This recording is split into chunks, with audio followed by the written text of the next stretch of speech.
Good morning, everyone. By any objective standard, the violence, chaos, and anarchy in Portland is unacceptable. Yet Democrats continue to put politics above peace while this president seeks to restore law and order.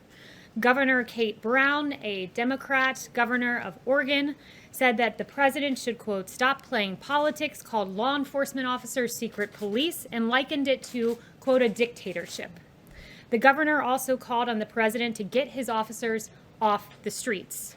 Democrat Mayor of Portland, Todd Wheeler, said the president is trying to look strong for his base, while you had Democrats on the Hill, Nancy Pelosi, calling these officers stormtroopers, and Jim Clyburn calling them the Gestapo. This rhetoric is unhelpful and gives the violence we have seen a pass. But President Trump will not give the violence a pass. He will restore order where the Democrat governor and the Democrat mayor are unwilling to admit that they have lost control of their city. The well-organized mob in Portland has become increasingly aggressive, especially against law enforcement officers. Individuals have thrown bricks, chunks of concrete, glass bottles, feces, balloons filled with paint, pig's feet, slingshots to hurl ball bearings, and batteries at federal agents and the courthouse. Multiple attempts to barricade officers in the Hatfield courthouse have occurred, attempts to start the structure on fire as well. Use of eyesight damaging laser devices have been used, and strobe lights against federal agents as well. But according to Speaker Pelosi, when asked about the violent removal of statues, people will do what they do. The Trump administration urges state and local officials to work cooperatively to restore law and order.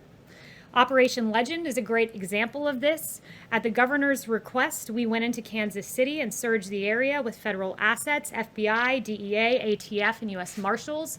This was named after Legend Taliaferro, a 4-year-old young boy who lost his life and was shot in his bed tragically.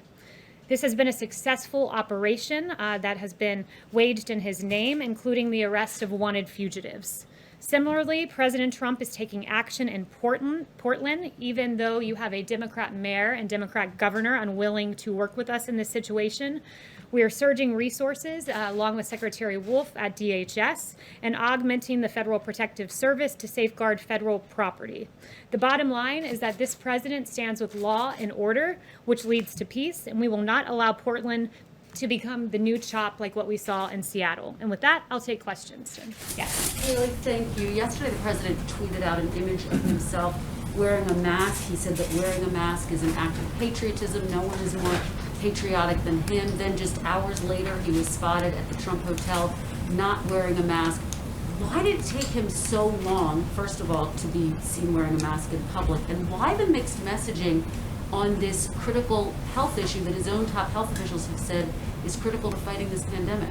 The president's always been consistent on this, that masks, according to the CDC, are recommended but not required. He has said that he would wear one in the case he couldn't appropriately socially distance, and he wore one and put up the picture on Twitter, as you saw. Do you think that it's important to lead by example on this issue? Well, the president has led. He's been consistent, even going back to March 31st, when he said, then my feeling is if people want to do it, there's certainly no harm to it. But he hasn't done it, Kayleigh. He hasn't worn a mask. And so it's sending, is it not mixed signals? The president wore a mask in May. The president wore a mask at Walter Reed out of an abundance of caution. But as I've made clear from this podium, the president is the most tested man in America. He's tested more than anyone, multiple times a day. And we believe that he's acting appropriately.